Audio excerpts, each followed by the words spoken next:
tudo bem? Estamos aqui para mais um vídeo, né? Vamos continuar estudando o livro de Tito. Hoje é o nosso segundo encontro de estudo sobre esse livro. Na semana passada a gente estudou sobre a introdução, uma carta do apóstolo Paulo ao seu amigo e cooperador Tito, que estava na ilha de Creta, né? E hoje nós vamos continuar estudando e pedimos que o Espírito Santo nos dê sabedoria e entendimento para que possamos aproveitar bem o que Deus quer nos ensinar neste vídeo. Antes de irmos para a mensagem propriamente dita, convido você, se ao final do vídeo você gostou do vídeo, clica no joinha aqui embaixo, no gostei, copia aqui o link, cole ele na linha de tempo da sua rede social, para que mais pessoas possam conhecer da palavra de Deus, ver o vídeo, e assim você vai estar compartilhando do vídeo, né, para que outras pessoas possam ver. Comenta aqui embaixo, diga o que você achou, né, participa com a gente. E também, se você não ativou o sininho aqui embaixo, para que você possa receber as notificações de que para cada vídeo novo que eu colocar no canal, ativa ele para que o YouTube possa te avisar toda vez que eu colocar um vídeo novo e você possa ficar por dentro de que tem novidades no canal. Por na semana passada a gente estudou um pouco sobre já o livro de Tito, a gente fez uma introdução, estudou os primeiros 4 versículos do capítulo 1, e aqui agora vamos relembrar um pouco aquilo que a gente estudou. A gente viu que a carta de Tito é uma das 3 cartas pastorais, juntamente com 1 Timóteo e 2 Timóteo. Né? As 3 cartas foram escritas pelo apóstolo Paulo, a seus cooperadores Timóteo e Tito. As 2 cartas pastorais justamente porque foram escritas pelo apóstolo Paulo aos seus pastores e amigos, Tito e Timóteo. Esses dois receberam orientações para orientar os pastores das comunidades, das igrejas onde eles estavam trabalhando, estavam atuando. No caso aqui, Tito estava na ilha de Creta. Né? A carta continha instruções a todos os líderes locais e de como deveriam ser escolhidos os líderes dessas igrejas, os presbíteros. Qual deveria ser o critério para essa escolha. E como deveria também ser a vida de testemunho, né, do evangelho de cada crente, de cada líder, e de como o próprio Tito deveria se comportar. E como nós deveríamos responder à salvação que Deus nos oferece através de Jesus Cristo. Ou seja, são questões bem práticas, mas fundamentais para um bom andamento de uma comunidade cristã. Também vimos que Tito foi deixado em Creta por Paulo para organizar essas comunidades, que surgiram em função da pregação do Evangelho do apóstolo Paulo em uma de suas viagens missionárias. Sobre Tito, a gente viu que ele foi conduzido à fé pelo próprio apóstolo Paulo, através de sua pregação, provavelmente também de suas viagens missionárias. Provavelmente também foi em uma dessas viagens missionárias que Paulo pregou o Evangelho e Tito chegou à fé através dessa pregação. Por isso Paulo também o chama de verdadeiro filho na fé, porque também, além de ter chegado à fé através da pregação do Evangelho do apóstolo Paulo, também Paulo discipulou ele. Paulo também chama ele de colaborador, companheiro e de um brilho de Cristo, ou glória de Cristo, dependendo da tradução da Bíblia que você vai ler. Isso nós vamos encontrar lá em 2 Coríntios 8, 23. Também estudamos como foi a vida apostólica de Paulo e o seu chamado, e como Paulo serviu a Deus como um servo para pregar as verdades bíblicas contidas na Sagrada Escritura, para que por meio do apóstolo e de sua pregação Deus atingisse os seus eleitos e os salvasse e lhes desse a vida eterna. O texto que nós vamos ler hoje é o texto de 1 Timóteo, versículo 5, somente o versículo 5. Diz o texto: Por esta causa te deixei em Creta, para que pusesses em ordem as coisas restantes, bem como em cada cidade constituísses presbíteros conforme te prescrevi. nós vamos estudar 3 pontos neste texto. Ele parece pequeno, mas tem muitas coisas a nos ensinar aqui. E o primeiro ponto eu intitulei de um trabalho sem concorrências, mas em comunhão. Como lemos, o texto começa com a seguinte frase: por esta causa te deixei em Creta. Após a saudação, Paulo anima Tito a desempenhar bem seu trabalho de orientação e formação de lideranças na ilha de Creta. Como pai na fé, ele não apenas delega esta função ao seu cooperador, mas também se importa pessoalmente com o desempenho de Tito. Mas você já parou para pensar por que Paulo escolheu Tito para deixar em Creta? Ou por que Paulo escolheu Timóteo para deixar em Éfeso? Bom, certamente porque Paulo conhecia bem a Tito e via nele um homem aprovado por Deus. Para Timóteo, Paulo havia escrito o seguinte certa vez: procura apresentar-te diante de Deus aprovado, como obreiro que não tem do que se envergonhar e que maneja bem a palavra da verdade. 2 Timóteo 2:15. Vejam o motivo que levou Paulo a escolher Timóteo. Provavelmente deve ter sido o mesmo motivo que levou Paulo a escolher Tito. Alguém que apresentava-se bem diante de Deus e que fosse aprovado por Deus e tinha uma vida fiel ao Senhor. Que também não tinha motivo de se envergonhar de ninguém, porque era um homem que seguia os padrões bíblicos e que manejava bem a palavra da verdade. O apóstolo, quando conheceu Tito e Timóteo, com certeza via essas mesmas qualidades nos dois. E aqui, no caso, Tito, que é o que nós estamos estudando. Importante que nós, como cristãos, também devemos ter essas qualidades. Principalmente se nós somos líderes de igreja, presbítero. Temos a função também de pastorear a igreja, não só de cuidar das partes administrativas, né? Como a gente vai ver mais à frente. O mesmo não aconteceu com Himeneu e Alexandre, que também eram cooperadores de Paulo. Mas porque naufragaram na fé e na boa consciência, Paulo os entregou a Satanás. Ou seja, Paulo os abandonou, desistiu deles, pois não tinham as qualidades exigidas por Deus para o trabalho na igreja de Cristo. Esse relato nós vamos encontrar em 1 Timóteo 1, versículos 19 e 20. Veja o contraste dessas duas pessoas, Timóteo e Tito de um lado, Himeneu e Alexandre de outro. Uns eram fiéis, manejavam bem a palavra do Senhor, eram aprovados por Deus. Já outros dois naufragaram na fé, não mantiveram a boa consciência e Paulo os largou. E não só Paulo os largou, mas o próprio Deus os largou. No capítulo 1 de Romanos, diz que Deus entrega os seres humanos que não querem servir a Ele as suas próprias paixões. Deus vai insistindo com a gente, vai sempre nos buscando, querendo nos trazer de volta para os seus caminhos quando nos desviamos. Mas se nós não nos arrependermos, não darmos ouvidos à voz de Deus, chega o momento que Deus nos larga de mãos. Ele nos entrega as nossas próprias paixões, e aí nós vamos viver de acordo com nossos pecados, e isso só nos vai trazer destruição e nos vai levar à condenação. A contar de Tito e Timóteo, que eram fiéis no serviço e na obra do Senhor, e que levavam a sério a palavra de Deus. Lendo o texto de Tito, capítulo 1, versículo 5, podemos concluir que provavelmente Paulo e Tito evangelizaram juntos em Creta.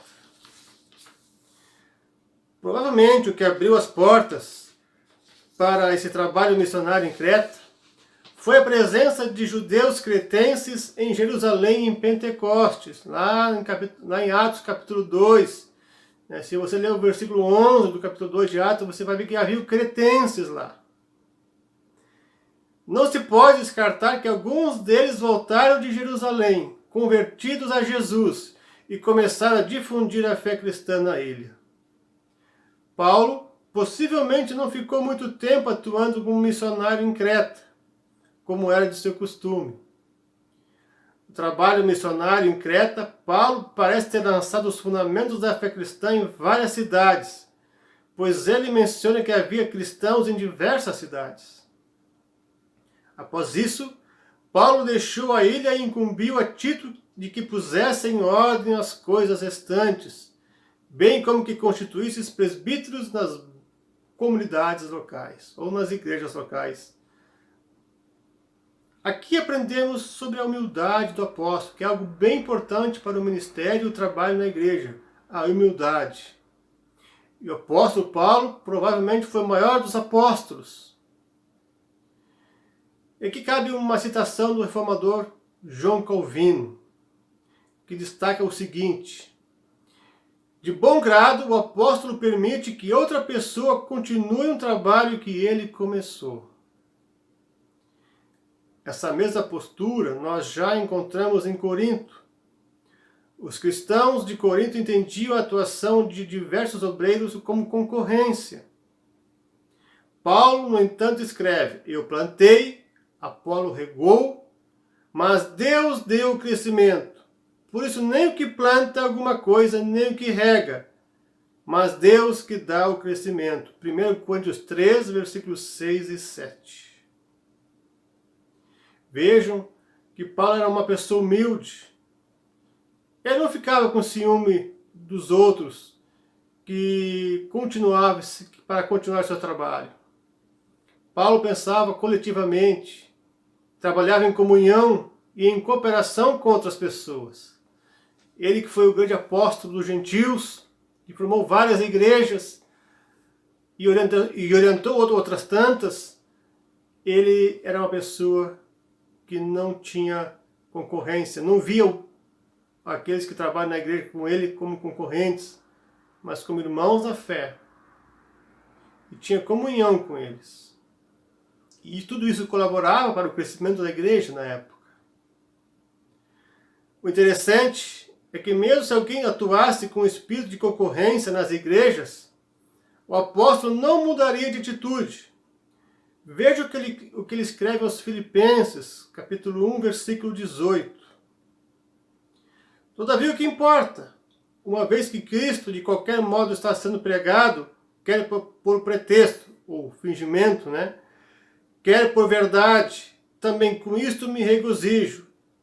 Sim, sempre me regozijarei.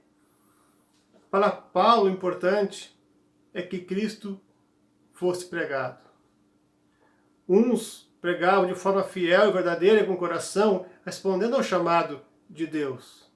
Outros usavam a palavra de Deus, como até hoje acontece, para proveito próprio. E aqui a gente vai perceber uma coisa muito interessante também. Que Deus pode usar até aqueles que são infiéis, que usam a palavra de Deus, o que fazem da palavra de Deus como mercadoria, para cumprir seus propósitos, para que seu nome seja divulgado. Seja para salvar alguns, seja para levar ao juízo aqueles que não querem servir a Deus e que só querem ouvir aquilo que seus ouvidos gostam.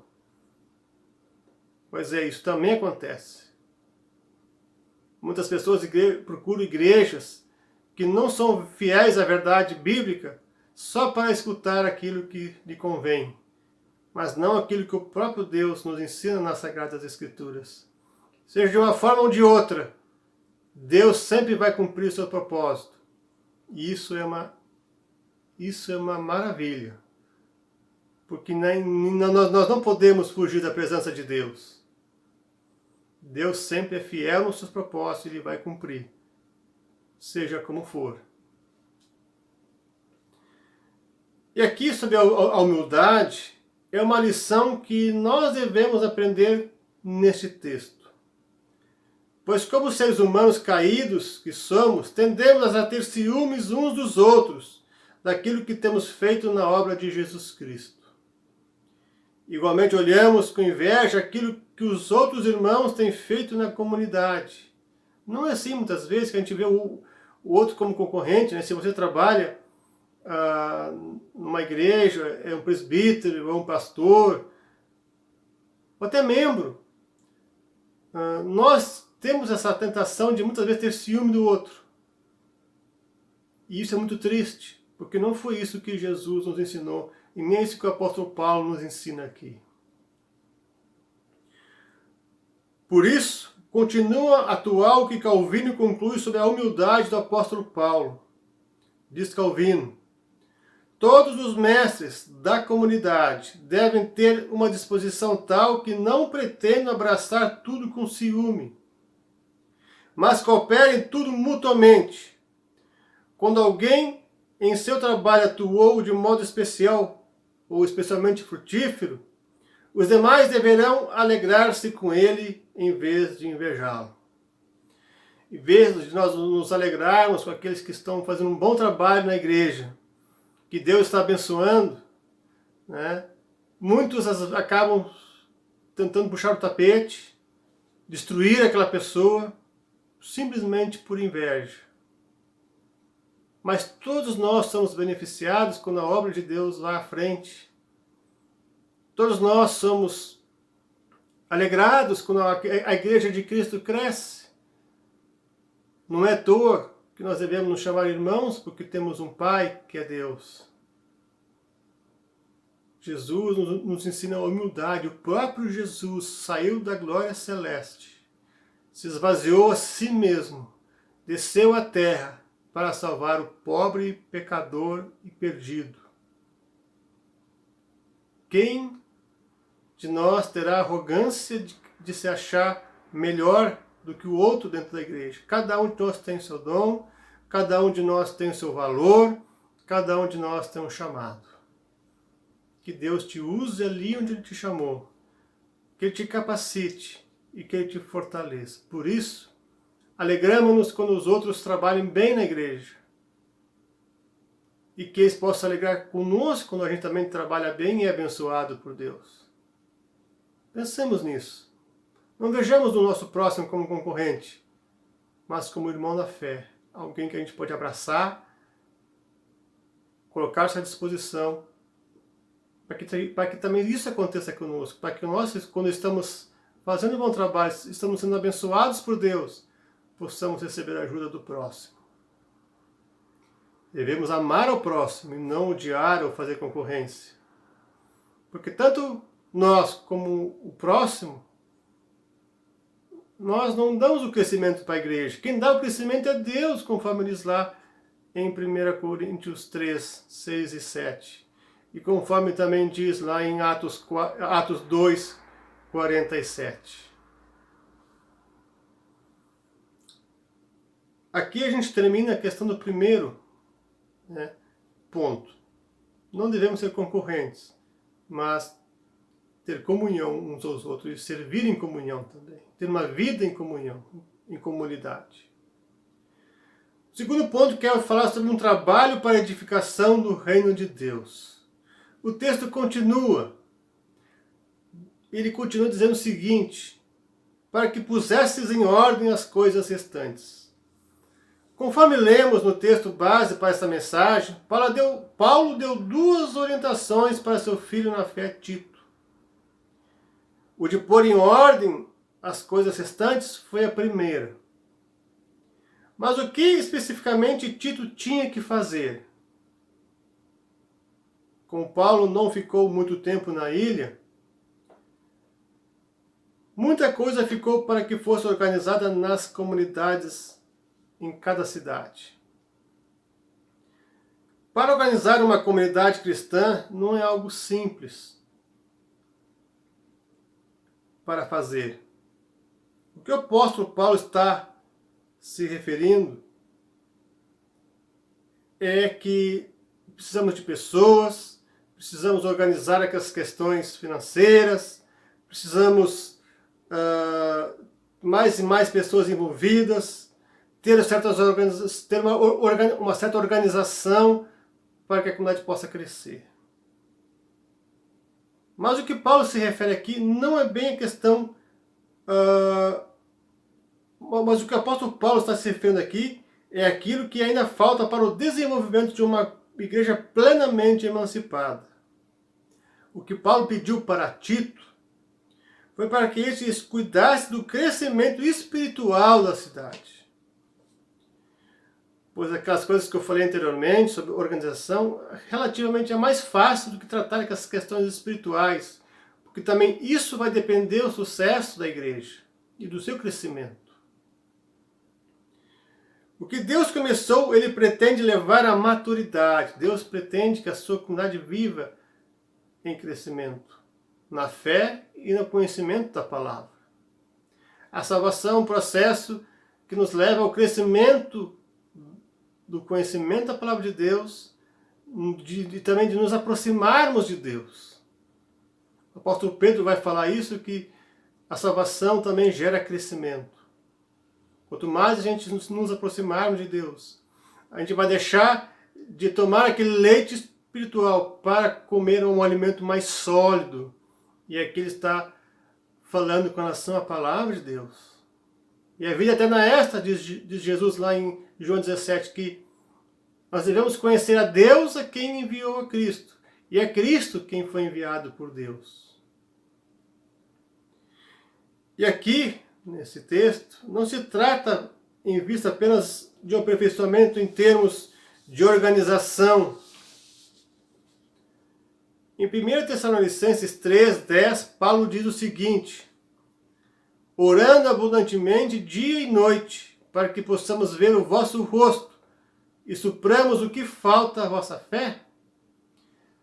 Nesse texto de Tessalonicenses, o apóstolo escreve desejando a corrigir as falhas que ainda estão ligadas à fé, ao lado espiritual da comunidade e da igreja. As igrejas devem chegar à aprovação na fé para serem luz do mundo e dar bom testemunho diante da sociedade. Não podemos ser uma igreja que faz diferença no mundo se não temos uma vida de fé saudável que agrade a Deus. No próximo estudo nós vamos ver sobre a questão de como deveriam ser os presbíteros dessas igrejas. Na Sagrada Escritura tem várias e várias orientações como ser um crente fiel a Deus, que dá bom fruto, e que Jesus é categórico, que os seus filhos seriam conhecidos por dar frutos e por amar o próximo.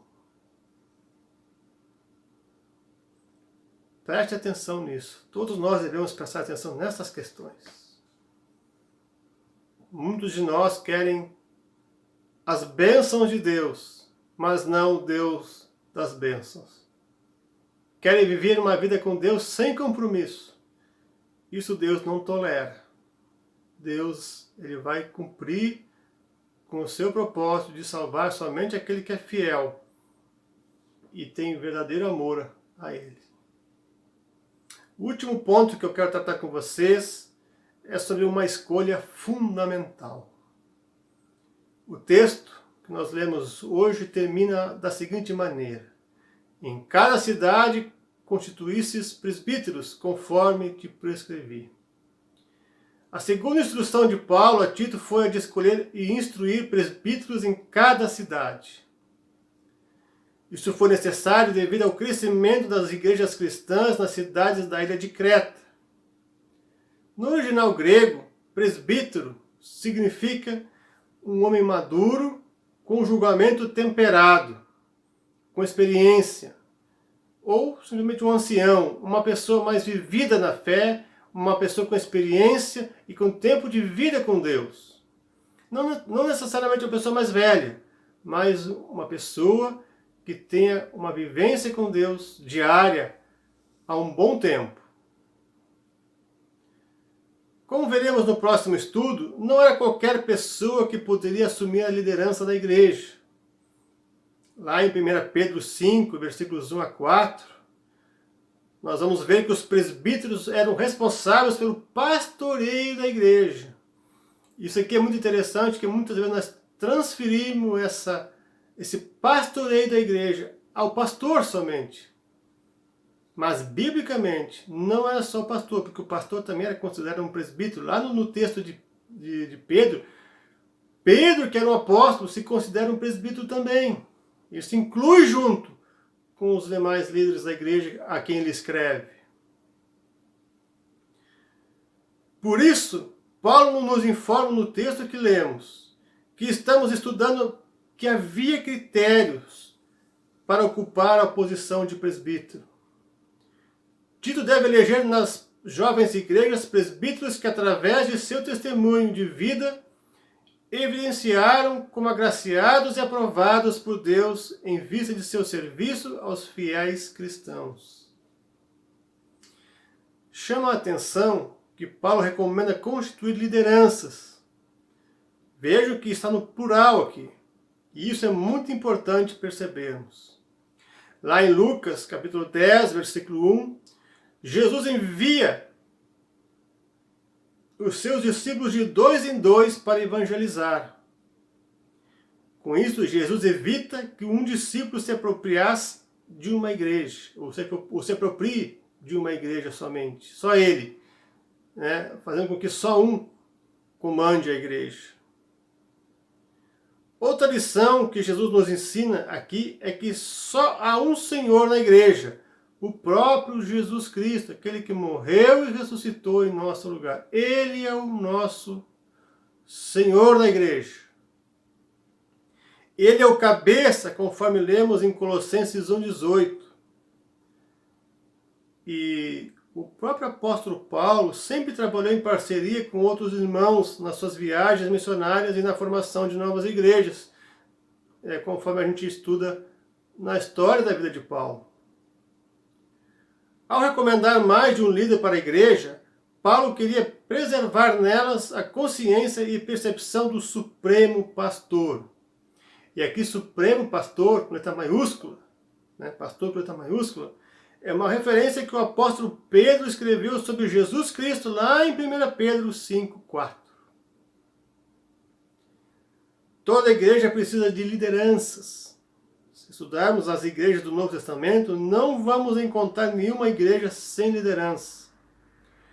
O estilo de liderança pode se configurar de formas muito distintas, porém nunca na forma de uma posição especial ou excludente, nunca na forma de uma pessoa só comandando a igreja, mas de várias pessoas ali orientando, tendo comunhão, buscando a Deus sempre orientação para que a igreja possa andar no caminho correto, tendo tempo de oração, estudo da palavra, e não colocar a sua própria vontade na igreja, mas a vontade de Deus, contida na Sagrada Escritura.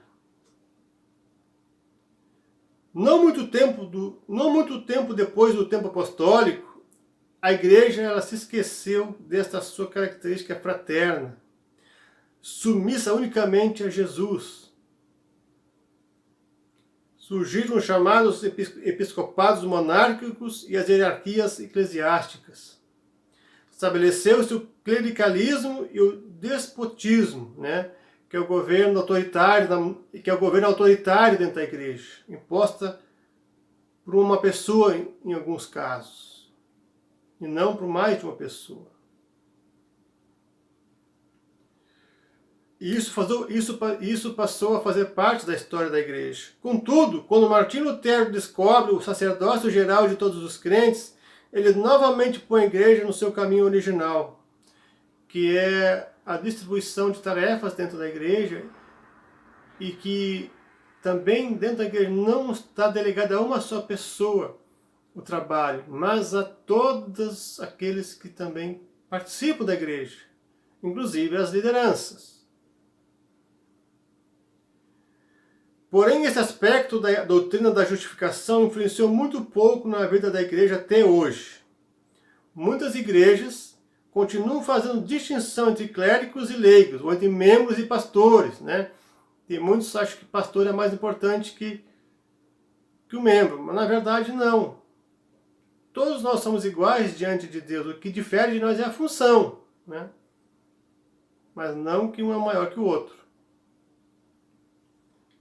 Isso bloqueia a cooperação fraterna entre os cristãos.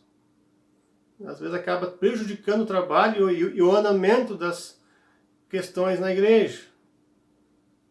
E também não é um modelo bíblico. Na atualidade, cabe a nós, como igreja, reaprendermos com a igreja do Novo Testamento que as lideranças estão incumbidas de facilitar o trabalho na comunidade e não de dominar sobre ela.